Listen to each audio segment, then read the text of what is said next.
Bobby Brown, Black History. This is Kendall Anise, the Remix Coach, your fave life coach. And this is my fave of all times, Mr. Bobby Brown, from the legendary group New Edition.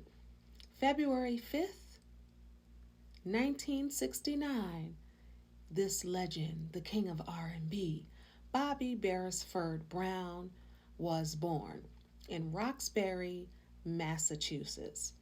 I'm going to now read some of his accolades as if I don't know them already, but I gotta keep it non-biased. Robert Beresford Brown Sr. was born February 5th, 1969. He's an American rapper, singer, songwriter, and dancer.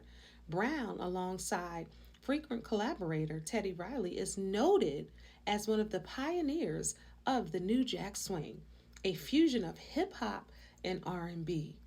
Brown started his career in the R&B pop group New Edition from its inception in 1978 until he exited the first time in December 85. So let me clear up Wikipedia. Bobby Brown started New Edition. They said he was there from the inception. Duh, he started New Edition. And he exited from in 1985 to go on to a major solo career. But Bobby Brown and New Edition are brothers and family. So he's been back like he never left, but they've all branched out. New Edition is the tree roots, and all the others are the branches. Now let me get back to this. Once Bobby started his solo career, Brown enjoyed commercial and critical success with his second album, Don't Be Cruel, in 1988. That first one was, with Girl, I Need a Girlfriend, when he was in the video with the blue sweater. Y'all know. But 1988's Don't Be Cruel is the one that said, shh, which spawned 5 Billboard Hot 100 top singles, including the number 1 hit, My Prerogative. Dun, dun. By the way, it's spelled wrong, but that's what we love. If Mary J. Blige can say in this dancery, which is no such thing, then Bobby Brown's prerogative can be P-R-E. Look that up when you get a chance. And the Grammy Award winning Every Little Step I Take, You Will Be. Let me tell y'all something. When that video came out, and Bobby had them biker shorts on, and Bobby had the suspenders, and the black and white, and the girls with the red and black and white. I watched that video over and over and over and over again. Back then, you recorded it on a VCR tape, and then you could watch it, rewind, and keep watching it. And then it was on heavy rotation on MTV. Y'all remember when MTV was hot. So, yeah. Back to this.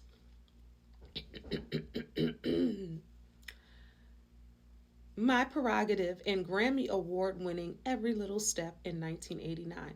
Brown contributed 2 songs to the soundtrack of the Ghostbusters 2 album. Brown's next album, Bobby, y'all know he had the little hat on, and the hat that said Bobby, and the album cover, he had the hat like this.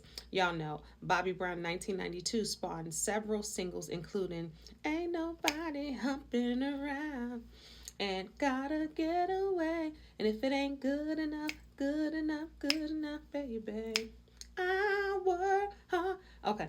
However, despite going 3 times platinum, sales of Bobby did not reach the level of his predecessor.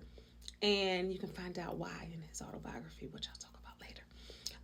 But in 1992, Brown married Whitney Houston, with whom he later had a daughter named Bobbi Kristina. The couples, we already know that. But I don't like the fact that on Wikipedia, they don't have my boy's other children. I'm going to talk about Landon Brown, which is first child he had at 17. We're going to talk about LaPrincia Brown. We're going to talk about Bobby Brown Jr., rest in paradise. Bobbi Kristina, rest. We're going to talk about his new children, his newest children, his youngest children, Cassius, Brown, Bodie Brown, and Hendrix Brown. They love their daddy. And if you want to know something about a person, especially a man, see how his children respond to him. They love him. He loves being a father. He loves being a dad. He's very lovable and huggable. And now in recent years, you've seen the Bobby Brown story. You read his book, Every Little Step. He had a docu-series, Every Little Step. So now you know a little more about Bobby other than being Bobby Brown, right? That's when he had first kicked his addiction to, to drugs, and he was getting himself together. Now he's been clean of narcotics, as he always says, like 30 years. It's been a very long time. And then, of course, he struggled with alcohol, and now he's clean from that. He has had 2 strokes. He has had 2 heart attacks. He lives with depression. He's watched his mother, his father, and his ex-wife died within almost that same calendar year. Then later his son. But before that, his best friend when he was young, his older sister. We can go on and on and on. But the man is great with New Edition and great outside of New Edition. I love the brotherhood that they have. I just saw Bobby Brown, y'all know, not too long ago, like literally not too long ago, for the umpteenth time. He looked amazing. He sounded great.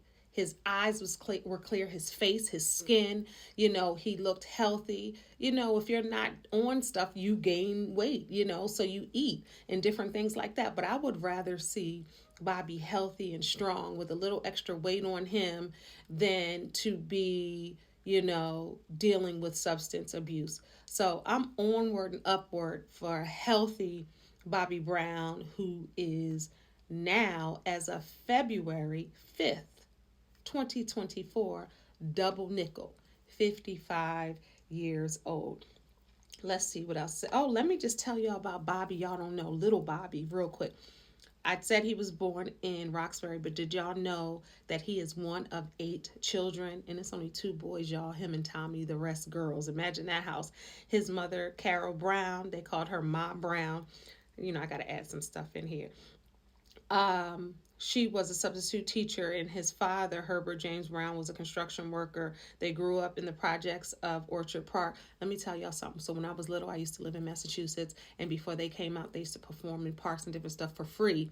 And then I was so mad right before they hit it big, I moved from that area. But then that didn't stop anything, because you see, I'm almost 53 years old, so that didn't change anything. But quickly, Brown's first taste of being on stage occurred when he was 3 years old, and one of his childhood idols was James Brown. He performed in Boston. This performance sparked a dream of becoming a singer. Brown joined the choir, which he recognized and developed his singing abilities. Brown's musical influences, and he just did this recently at his concert, James Brown, Michael Jackson, Rick James. And Rick James told him, I've heard Bobby say this, told him, stay away from drugs. He talks about it in his book. And they looking at him like, you wild and doing it. He was like, y'all kids, stay away from that stuff. So shout out to Rick James for that. And Marvin Gaye. He loves Marvin Gaye as well.